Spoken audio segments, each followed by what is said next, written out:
خلق الإنسان وعلمه البيان وأكرمه بالعلم والحلم والبرهان.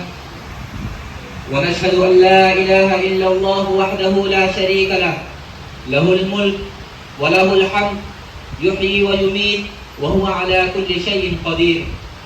ونشهد أن سيدنا ومولانا محمدا عبده ورسوله. ونشهد أن لا إله إلا الله وحده لا شريك له، له الملك وله الحمد، يحيي ويميت وهو على كل شيء قدير. جاء في الحديث عن أنس بن مالك رضي الله عنه عن النبي صلى الله عليه وسلم قال: طلب العلم فريضة على كل مسلم.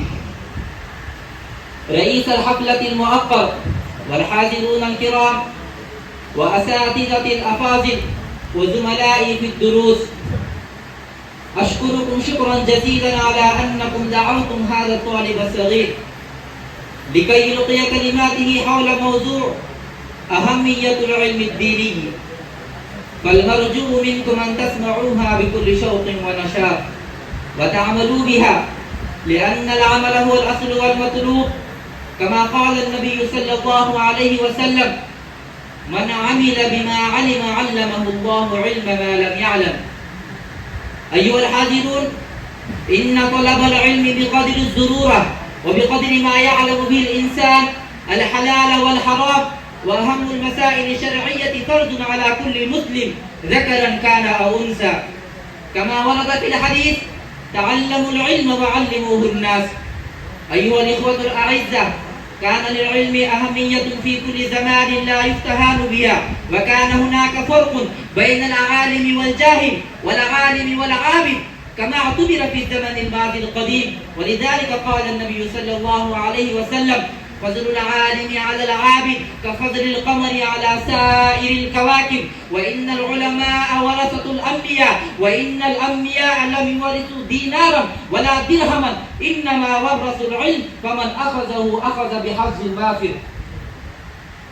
أيها الأصدقاء والأكابر، ومن الممكن أن نعرف أهمية العلم الديني من الحديث الذي يدل على غرض بعثته في هذا العالم، فقول النبي صلى الله عليه وسلم موجود في كتب الأحاديث بهذه الألفاظ: وإنما بعثت معلما. هذا هو العلم الذي قال فيه النبي صلى الله عليه وسلم: من طلب العلم كان كفارة لما مضى. العلم هو الشيء الذي لا ينقص ولا يقل بالنشر والتعليم، بل يضعف ويزداد ويجلو بقدر ما ينشره. والحقيقة والتجربة أيضا تنمان إلى أن الرجل يزداد علما من التعليم أكثر من التعلم، وإن علم ولم يعلم ولم يقم بنشره يدع ذلك العلم وتفنى بركته حتى لا يبقى منه شيء. وقد كتب الشيخ السعدي عليه الرحمة في كتابه الشهير: إن ثلاثة أشياء لا تدوم إلا بثلاث: المال بدون التجارة، والعلم بغير البحث والتذاكر، والبلاد بدون السياسة. أيها العلماء والفقهاء، لا يكفي العلم بفلاح الدنيا والآخرة، بل العمل به لا بد منه، لأن العمل هو الأساس الذي ينال به الفوز والفلاح. والواقع ما قيل: إن الحياة تتزين وتتحلى بالعمل، وبه يستحق الرجل الجنة والنار، وإلا فهو مخلوق بالتراب.